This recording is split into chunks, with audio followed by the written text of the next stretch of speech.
लाहौर से सैयद अजमल अली शाह की रिपोर्ट के मुताबिक थाना नवाकोट के इलाके न्याजी अड्डा में अयाशी और फहाशी के अड्डे पर BBC उर्दू न्यूज़ की टीम का छापा। 5-6 खवातीन और 5-6 मर्द मौके पर पकड़े गए जो नशे में धुत अयाशियों में मसरूफ थे। उन्होंने टीम के डर से उल्टा टीम पर हमला कर दिया। खातून रिपोर्टर समेत उन्होंने टीम से हाथापाई शुरू कर दी, जदोकोब किया, मोबाइल और कैमरे तोड़ दिए। जब टीम ने 15 पर कॉल की तो उन्होंने दौड़े लगा दी।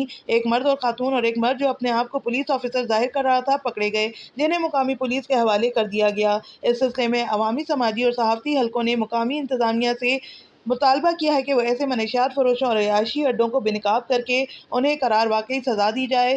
Syed Ajmal Ali Shah, CEO, BBC Urdu news, Lahore.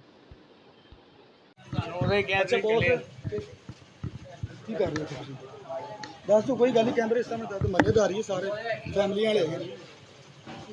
कुछ भी नहीं कर रहे, कैमरे की तरफ देखे ना आप, कुछ भी नहीं कर भाई रहे। कैमरे की तरफ देख लें। मेरा भाई नहीं थाने में हूँ, होते हैं, मेरा भाई नहीं, किस थाने में होते हैं? मेरा भाई नहीं। पिछले को थोड़ा, किस थाने में होते हैं? मैं सर्विस अस्पताल मुलाजम हूँ, सर्विस हॉस्पिटल। सर्विस यहाँ मुलाजम। पे लोगो लगाए ना अपना, यहाँ क्या कर रहे हैं? ओ यार, यहाँ पे ना आया हाँ दोस्त के घर। चलो कटिंग कर